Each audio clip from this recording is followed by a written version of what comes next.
everybody. This is Heather Duncan with the Eastern Panhandle Conservation District, covering Jefferson, Berkeley, and Morgan counties of West Virginia. And I wanted to take a little bit of time to introduce myself, since you're not actually able to see me there live in person. And also I wanted to take a little bit of time to talk about careers that are available in the conservation field. So a little bit of background about me. I went to college. I had planned on kind of doing the horse thing. So I have my bachelor degrees in horses. However, once this job position came available, I decided that it would be a more stable fit. So here I am. So my job title is Education and Outreach Specialist. So I get the pleasure of going around our Tri-County area and going to schools and different community groups and organizations and telling everybody about conservation and stewardship and the things that we can do to help and protect the environment that is around us. And the job requirements just stated that I had to have a 4-year degree. So I had that with the horses. I decided to go ahead and apply. And luckily and thankfully, I did get the position. So that just goes to show you that, I had that 4-year degree, so it's important to at least, go to college or go to a trade school, do something after high school to at least get certified in something. And then apply for anything and everything you can. Even if right now you're applying for college scholarships, go ahead and apply because you never know, if they'll actually, take and consider your application or not. And for other degrees, or jobs that are in the conservation field, there's a lot that we're going to go over within this Enviroscape model. So if you like being outside compared to being in an office all the time, there's a lot of really great paying and jobs that are in high demand right now. You can do anything from if you want to maybe work with stormwater or wastewater. Those treatment facilities, they are pretty good paying jobs, and they are in high demand, especially with the different regulations and rules that are going in place now. If you like maybe working in streams, there are different jobs. You can do stream bank surveys and check out the different flora and fauna that are living in streams. If you want to do more of like the chemical side of things and monitor water quality, there's jobs with that. If you want to work with, say maybe farmers, and you really like the soil and natural resources and how to better manage our resources, you can have jobs associated with that. Or on the flip side, if you want to, work in conservation, but you want a more climate-controlled environment, there's various jobs that is working with labs. You can work in offices and help, farmers deal with all of their resource concerns. You can, let's see what else is there. If you want to even work with forestry, there's different jobs either out in the field or in the office that are associated with forestry as well. And again, all of these jobs are in high demand. And especially if you can get on the state or federal level, you've got good pay, good benefits, and they're stable and secure jobs. So that's just a little bit about a quick intro into the different types of jobs that are out there in the conservation and natural resources related field. And so now we're going to go ahead and get started on the Enviroscape. Here we have our Enviroscape model, and this is a watershed groundwater pollution model. So a watershed is simply an area where water drains. So for us here in the Eastern Panhandle of West Virginia, we are either part of the Potomac or Shenandoah drains watersheds, which then lead to the Chesapeake Bay. So all of our water will either, for kind of the northern parts of our 3 counties here, they go to the Potomac River. And then a small snippet in the lower southern part of Jefferson County will actually go to the Shenandoah River, which of course then ultimately drains to the Potomac River, which then goes to the Chesapeake Bay. So the Chesapeake Bay watershed covers 64,000 square miles all the way from New York, of course, down to Virginia. Model, we are going to go over the types of just everyday pollution that occurs within our local community, no matter where you are, even within the United States. So this model is able to represent very well the different and diverse kind of operations that we have going on in this area.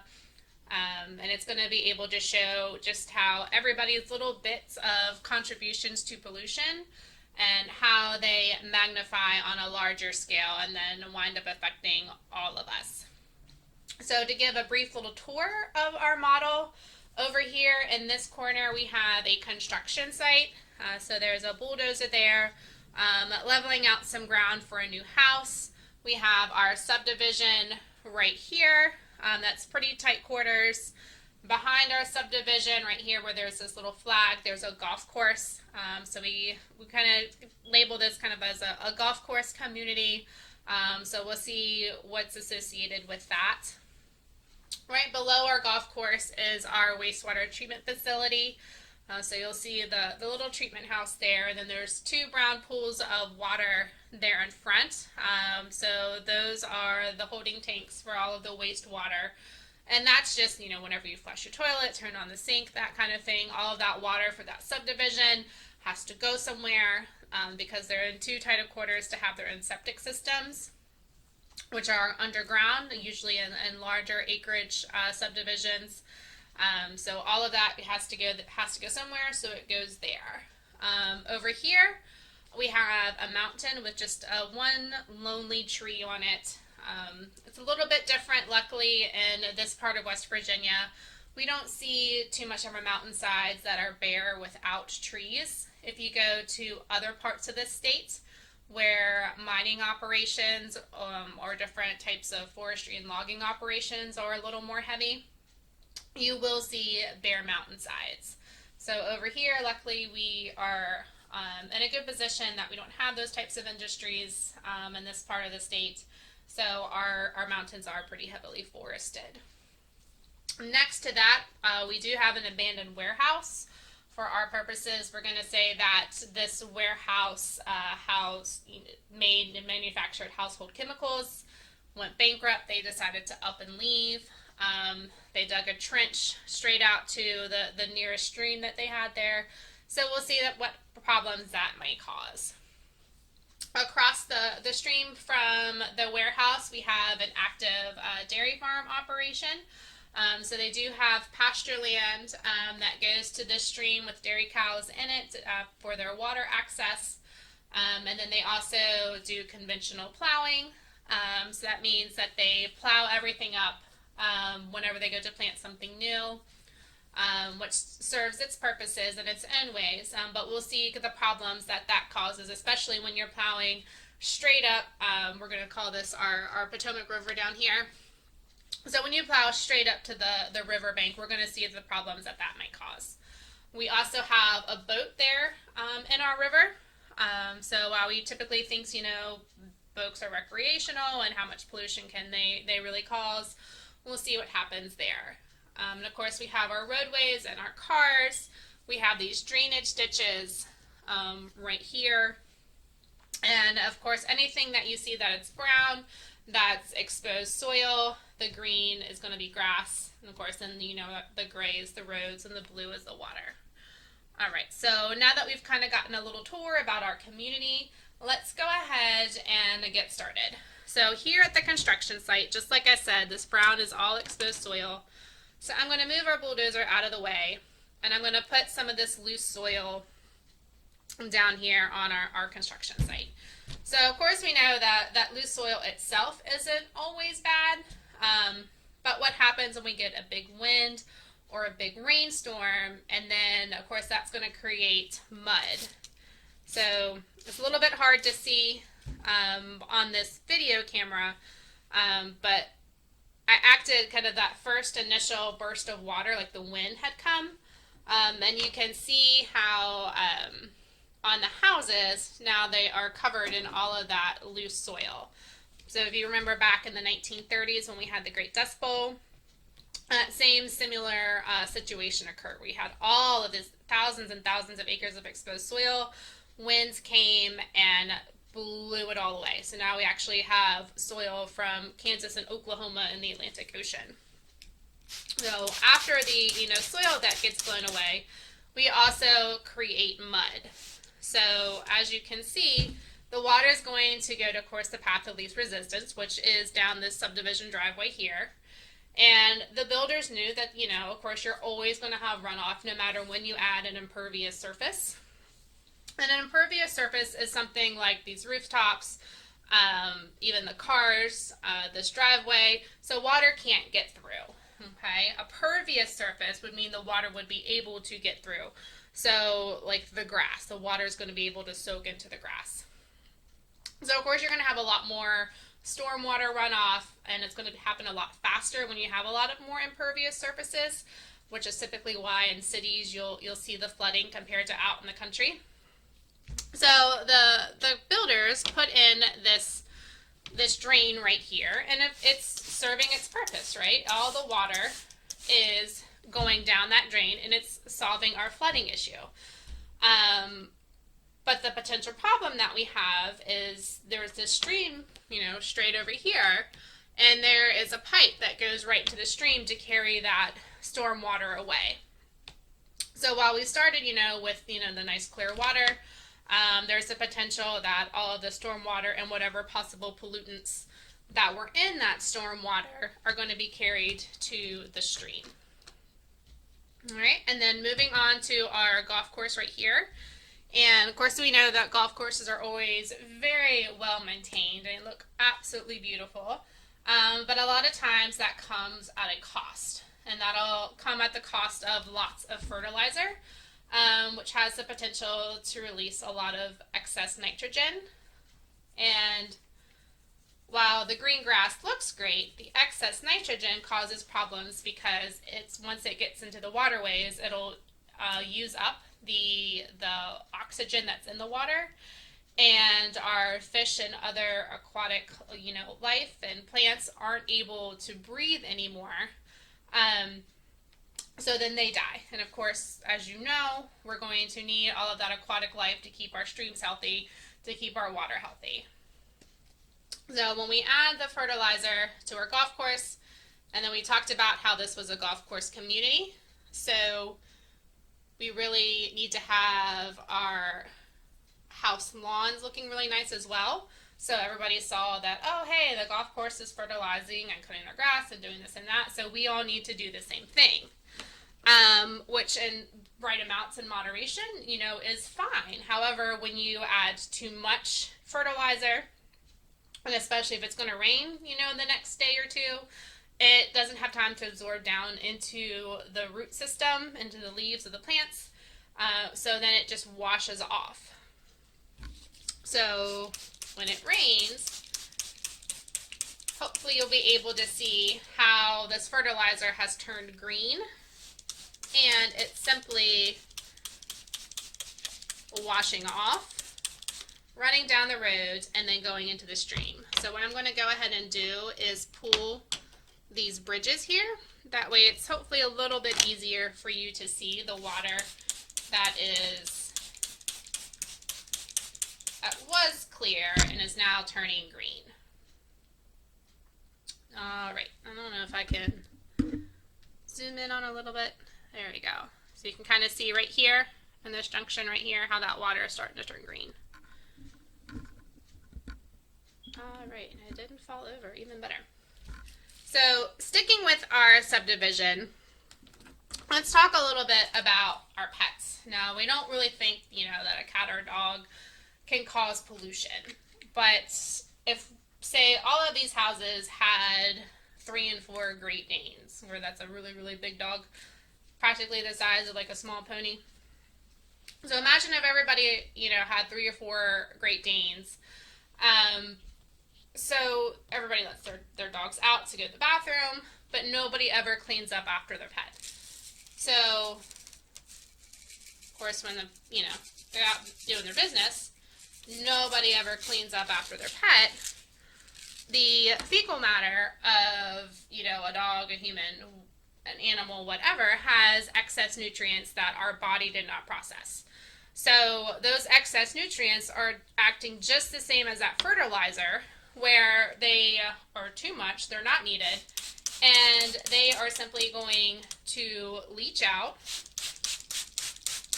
And even though we might not physically see piles of dog poop running down the road, all of those nutrients are going to be in that stormwater runoff and running down the road. So if you're out there playing, in big puddles and you live down here at the bottom, it's hard to tell what is in that water that you're actually playing in. So, moving over here to our mountain here. So again, we talked about all of that brown is that exposed soil. So we'll go ahead and add that here. So we're going to assume that this operation did a clear-cut method of logging, which, in and of itself is not necessarily a problem with proper management. However, the company just came in, cut, and left everything as it was. So they didn't do any soil remediation, they didn't shore up any stream banks, and they sure as heck didn't obviously plant any more trees after they came through. So we have this one little tree that was left for whatever reason. I guess thankfully we got one at least. So when the rains come, they are going to continue, especially since this mountain is such a steep grade, they're going to continue to just have all of this erosion with this soil. So you can see how these major gullies have been created over time. And the other problem, is that not only is it getting in our stream, it's also coming up here onto the golf course. And then, since this stormwater treatment facility, or this wastewater treatment facility, is located right at the base of the mountain, again, I don't know how well you can see this, but as the water's running down, it's actually overfilling these treatment ponds. So now we're actually getting human waste into our water system as well, because they're overflowing from the amount of water that is rushing into them, and they weren't designed to hold the runoff from this, huge mountain above it. And then you can see how we started out with the nice clear Potomac River, and now it is getting filled more and more with the various pollutants. So over here at our abandoned warehouse, like I said, we had the household chemicals. So we're going to let this car go on his way. All right, I'm going to go ahead and pull that bridge so everybody can see. So in the wintertime, what happens when liquids are in pipes? They freeze, right? And then as the temperature warms up, they start thawing. Well, that's going to crack those pipes, and all of those chemicals are going to be able to get spilled out into the ground. And like liquids, they find the path of least resistance to go to wherever they want to go. So the company that had this facility knew that. They knew that stream was right here. For our purposes, we have this red dye that we're going to use so you can see it. However, the chemicals that they used were clear. So digging this drainage ditch just looks like a simple, drainage ditch that just leads to a street. But we're going to see what happens with our red dye, that it's a little more than that. All right, so now can you see how that red stream went all the way down? And so it affected our stream here, and it also affected our Potomac River. So you can see the problem that has with pollution. And again, it's a household chemical, a cleaner, so it's going to kill anything and everything it tries to come in contact with. And especially, sensitive animals, such as fish, our little stoneflies and mayflies that live in the stream. And their young life, they're not going to be able to survive that kind of chemical attack on their body.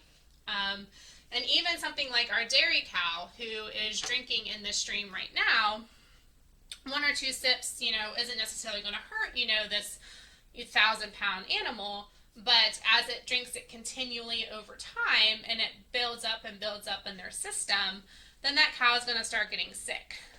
And everything else about its lifestyle is healthy. It's got good grass.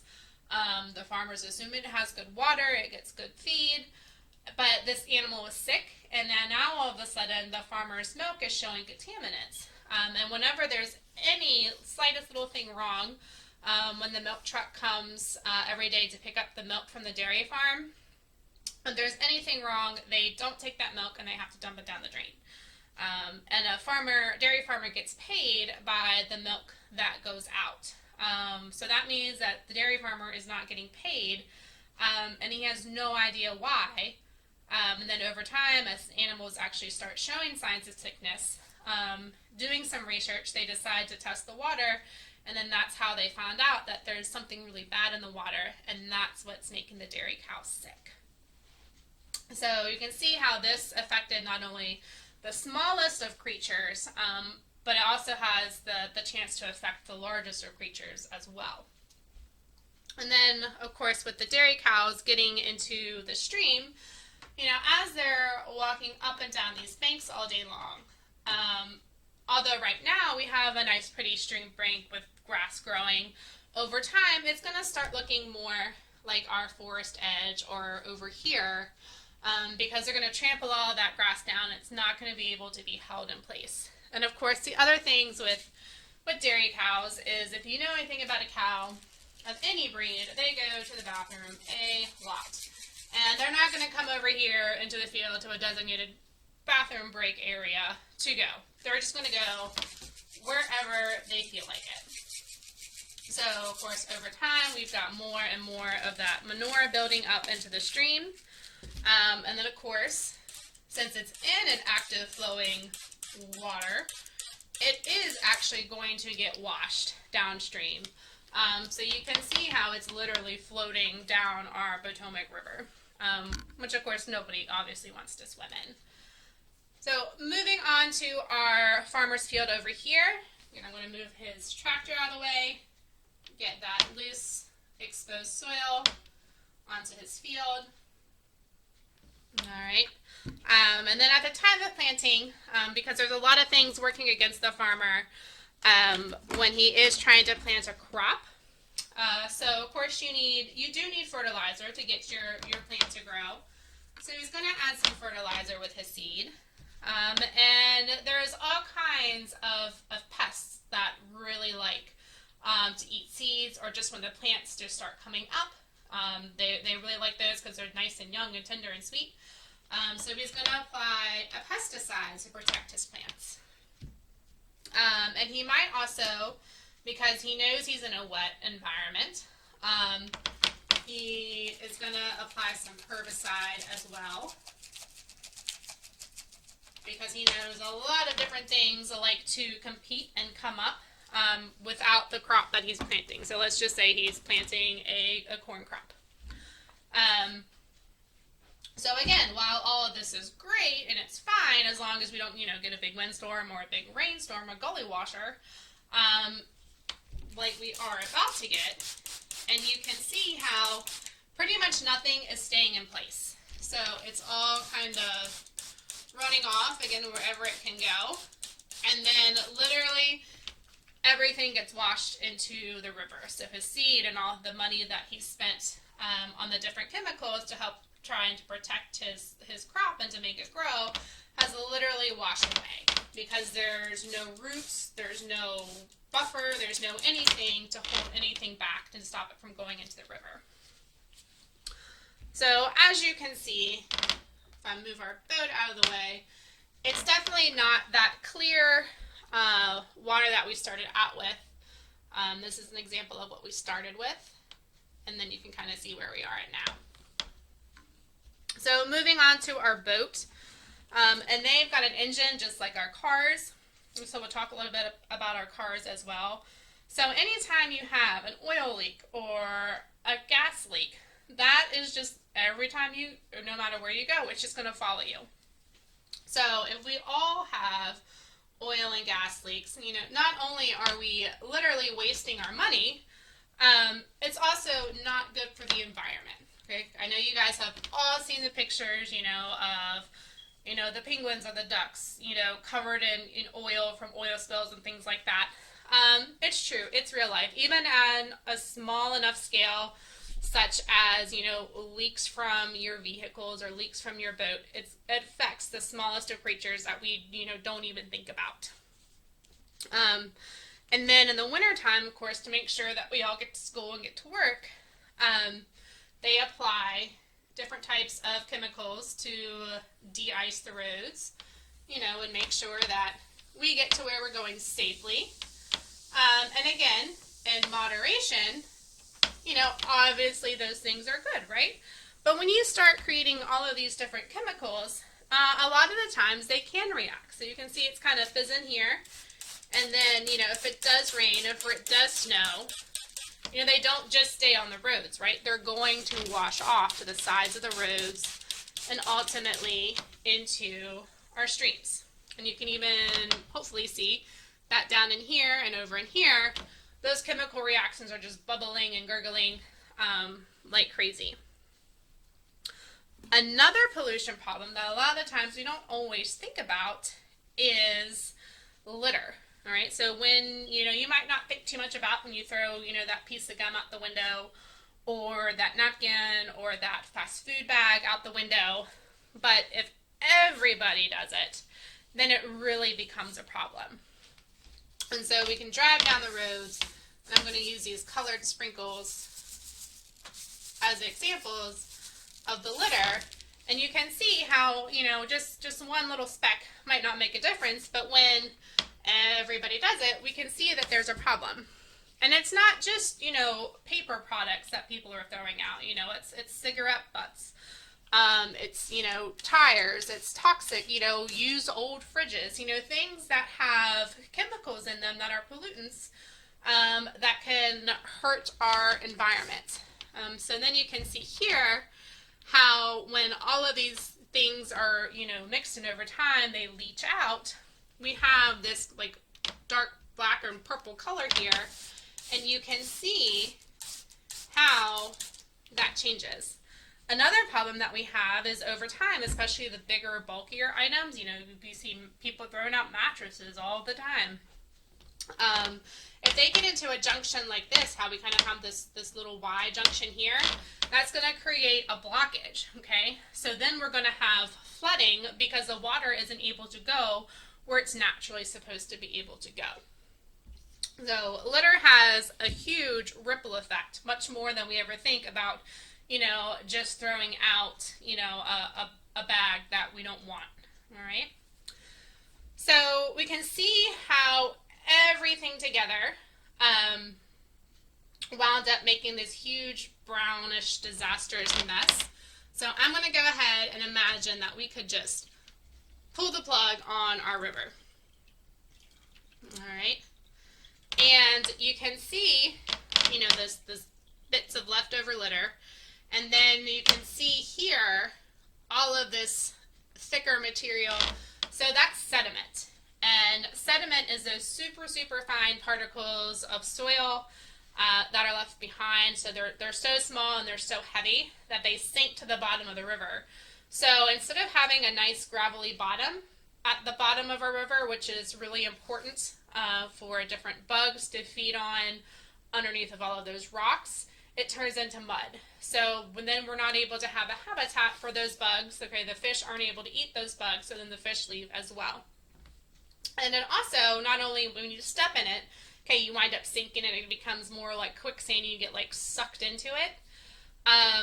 It's going to eventually get higher and higher and higher over time, which is going to change the height and the depth, natural depth of the river itself. And I'm going to try to reach over, hopefully, and pull this out. So you can see in a container what it looks like. It's frothy. There's stuff floating. We don't even know what it is. When we started with water like this. All right, so that's the difference. That's the everyday pollution that we have that affects on the greater scale. All right. So now let's talk about ways that we could possibly clean up our model here. What are some things that we can do to get it back to this nice clean water that we started with. So let's start at the farmer's field there. This area right here would have been considered a natural wetland, and a wetland is super simple, easy definition. It's just an area of land that's wet, okay? So we're going to put this back in letting the grasses grow, the trees grow, let it go back to what it was supposed to be. You're probably not getting a whole lot of revenue and growth there anyway, because it's always wet and it's probably always getting flooded out in the first place. So we're going to let that regrow. The farmer can switch to what's called a no-till method. So instead of spending all of the time and money and resources into plowing that field up year after year after year, and actually degrading the soil quality and structure of the soil, he is going to get a specialized drill that's able to plant through the soil, and make it easier for the seeds to go in the ground. That way he's not disturbing the soil and it's not able to run off. Of course, he can also do things in the wintertime, because the goal that we would like to see all the farmers use is to have something green growing year round. So you could do a fall cover crop maybe and plant different things. Right now you might see some little bit of green grass looking coming up in some of the fields. A lot of the farmers are planting what's called like a winter wheat. So that'll, gives you a nice green cover, helps with the soil erosion, helps the soil nutrients, and then in the late spring and early summer, they'll able to, harvest that wheat, and maybe even make some straw before they plant something else in the fields. For this pasture field here, of course, we're going to want to get this cow out of the stream because we don't want it drinking from surface water that we have no clue what's in it. And of course, surface water is your ponds, your streams, your rivers, water on the surface that you can actually see. So we're going to dig a well for this farmer, and we're going to put in a water trough, except I can't find my water trough. Alright, but imagine we've got a little water trough right here. Alright, and then we are going to actually fence the cows out of the stream. And 35 feet is about what we would really like to see for those cows to be away from the stream bank. And that allows for the stream bank to stabilize. And it also allows, for our trees to grow, our grasses to grow back, and have a really nice, good buffer along that stream bank. All right, so I found my water trough. So there we go right there. There's nice, clean water that comes out, down from the ground that we know is hopefully a little bit more protected than what our surface water is. Moving on to our factory, there's a couple different options that we have. We can completely tear down this building, repurpose it maybe into something else, turn it into a mall or another warehouse, a public meeting place, something like that. Say we wanted to tear down the factory, but we say maybe the parking lot was in good shape. We can turn it into a skate park, turn it into a community garden area. There's tons of different ideas that we can do to repurpose this whole entire area. For our mountain, of course, the ultimate goal is, of course, the age-old saying, which still applies to this day: you cut down a tree, you plant another tree. So my trees don't stay very well on my mountain, so I'm gonna lay our trees down on this mountain.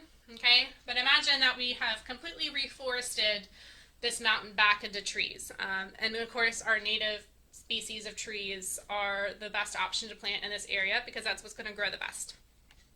And the other thing that we're going to do is, just like how we talked about with the cattle fence there with the buffers, we're going to add buffers to the stream bank.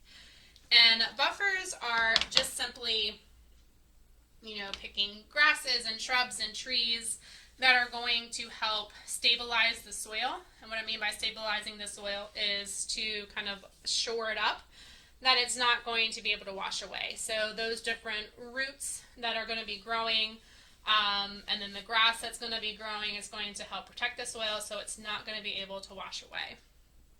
And the cool thing about trees, and we talked about how this one lonely tree was left, you can see how there's actually grass growing where this tree was. So a lot of us think that tree roots grow down, and actually tree roots wind up growing out a lot more than they grow down. So if you've ever seen a tree that's been blown over by the wind, you can see how it takes up an area like, 5 and 6 times the size, of what the tree trunk is, because those roots are actually what was holding that tree in place. So it's kind of like if you practice standing and you stand real wide, you're really stable. But if you put your feet together and somebody comes and pushes you over, you're going to fall over because you're not as stable. So those tree roots do a really good job of interlacing and interlocking into place and holding the soil together, which is able to then hold the grass together. So again, more trees. We're going to buffer all the way around this. Our stormwater, our wastewater treatment facility here, we're able to do maybe some modifications to it to allow for a larger, holding capacity. And of course, the runoff problem is going to be mitigated with the control of the plantings of the trees and the buffers to stop all of that excess runoff. Our golf course, there's a couple different strategies we could do. Of course, soil testing is going to be one of the biggest things. Does this, golf course even need fertilized every few weeks to try to make it look green? Is there something else that we can do? The same for our lawns. You can soil test your lawns just the same as a farmer would soil test his fields to see what nutrients it needs. And if you go through a university like West Virginia University and send it off, those soil test results are even free. And if you contact your local extension agents, they can even help you come up with a plan for your lawn or your garden or your farm as well. So that's a great service that West Virginia offers. With our pets, of course, we're going to clean up after our pets, right? Even though it's a job that nobody wants to do. Also, nobody wants to see or smell or potentially play in what your pet has left over. All right, so we're going to go through and, every day or have some type of set schedule, especially before a big rainstorm comes, we're going to go through and clean up after our pets. For our construction site here, we're going to add what's called a silt fence. All right, so if you've ever seen this kind of black fabric type material fences around a construction site, those fences actually keep that silt or that fine sediment in the construction site from being able to run down the road. So you can see if before, all of that water was running down, but that fence, when I go to spray the water, it's actually keeping everything in place. You kind of see the water ringing out there. And it's going to help with keeping everything there. And they've even gone as far now as you can have different types of pre-made like straw rolls and straw mats. There's also now some laws on how long a construction site can stay idle with the dirt all excavated before it has to be recovered with grass seed and have something actively growing on it. So there is that. With the litter, there are some great programs through the West Virginia DEP, or Department of Environmental Protection, with the Adopt a Highway programs. So they will actually supply you, with the garbage pickers and the trash bags and some signage. And you can go and quite literally adopt a road, and you're responsible for keeping it clean. So we're going to go through and something that anybody and everybody can do and help with, and it's probably one of the easiest things to help with on pollution, is just picking up your trash. Of course, we would like to be able to say, that this will hopefully soon no longer be a problem because nobody's going to throw their trash, at an illegal dump site or throw their trash out driving down the road. Litter is one of the most simple things that we could do to help stop pollution. But unfortunately, it's also one of the biggest issues that we have with pollution. And of course, it's kind of hard to, not de-ice the roads and that kind of thing, for the safety aspects of things. But they are starting to come out with some different products, that are a little more environmentally friendly. That all of our local highway departments and other snow plowing companies and subdivision companies that do the maintenance are using, that aren't as harmful to our environment, but still effective at the same time. And of course, there's a lot more things that we could do. I'm sure that in your class discussion, you'll be able to come up with some different ideas as well, of ways that we can not only clean up our environment, but maybe some things that we didn't discuss that you see going on pollution-wise that is happening nearby or somewhere that you pass, that you've noticed that we haven't talked about. So again, this is our Enviroscape model showing our pollution that happens every day, and I hope you got something from this presentation. And if you have any questions, please don't hesitate to contact me at the Eastern Panhandle Conservation District. Thank you, and I greatly appreciate your time.